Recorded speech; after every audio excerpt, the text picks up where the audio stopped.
పోలీసులు ఒక యువకుడిని అరెస్ట్ చేశారు. నెల రోజులు దాటినా ఆ యువకుడిని కోర్టు ముందు హాజరుపరచలేదు, ఇంటికి పంపించలేదు.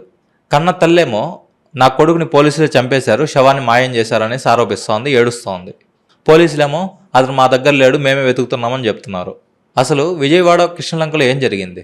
గాదె సాయికృష్ణ అనే యువకుడు ఏమయ్యాడు? అసలు పోలీస్ స్టేషన్ లాకప్లో ఏం జరిగింది? నా బిడ్డ నాకు లేడయ్యా, నా బిడ్డ నాకు చచ్చిపోతుందా నాకు ఎక్కడ ఉన్నాడయ్యా, నా బిడ్డ చంపేశాడయ్యా, బాత్రూంలోకి వెళ్ళి ఎదుకునేటట్టు చేశాడు. విజయవాడకు చెందిన 26 ఏళ్ల సాయికృష్ణపై ఆల్రెడీ కొన్ని కేసులు ఉన్నాయి గతంలోనే. ఆ పోలీసుల భయంతో అతను ఆ ఊరు వదిలేసి ప్రకాశం డిస్టిక్లోని మార్కాపురంలో కూలి పని చేసుకుంటా ఉన్నాడు.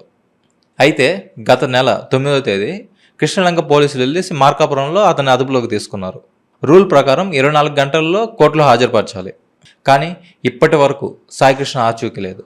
తన కొడుకు ఏమయ్యాడో అనేసి తల్లి విజయలక్ష్మి ఆమె వెళ్ళి పోలీస్ స్టేషన్ చుట్టూ తిరిగితే నీ కొడుకు మీద ఆశ వదిలేసుకో అనేసి సీఏ నాగరాజ్ బెదిరించాడంట. 3rd డిగ్రీ వాడడం వల్లే అతను చనిపోయాడు అనేసి, శవాన్ని కూడా మాయం చేశారనేసి దాని తల్లి అండ్ కుటుంబ సభ్యులు ఆరోపిస్తూ ఉన్నారు. ఈ మ్యాటర్ కోర్టు వరకు వెళ్ళింది, హైకోర్టు వరకు వెళ్ళింది. తన తల్లి హెబియస్ కార్పస్ పిటిషన్ వేసింది. కొడుకుని కోర్టు ముందు హాజరుపరచాలి అనేసి హైకోర్టు ఆర్డర్ ఇచ్చింది. కానీ పోలీసులు మేము వెతుకుతున్నాం అనేసి సాకులు చెప్తా ఉన్నారు. ఈ మాటలు విన్న కోర్టు ఈసారి సీరియస్గా వార్నింగ్ ఇచ్చింది పోలీసులకి. జూన్ 29వ తేదీ ఏదేమైనా సరే సాయికృష్ణని కోర్టు ముందు హాజరుపరచాలి. ఈ ఆర్డర్ కోర్టు పోలీసులకు ఇచ్చింది, ఒక డెడ్ లైన్ పెట్టింది. ఇటు గవర్నమెంట్ కూడా కొంచెం అలర్ట్ అయింది. కృష్ణలంక సిఐ నాగరాజుని విధుల్లోంచి తొలగించి వీఆర్కి షిఫ్ట్ చేసింది. చంద్రబాబు గారు అండ్ పవన్ కళ్యాణ్ గారు కూడా డీజీపీతో కొంచెం మీటింగ్ పెట్టుకునేసి కొన్ని రెగ్యులేషన్ ఇచ్చినట్టు తెలుస్తోంది. అయినా తప్పు చేస్తే చట్ట ప్రకారం శిక్షించాలి, కానీ ఇలాగ మనుషులు మాయమైపోవడం ఏంటి?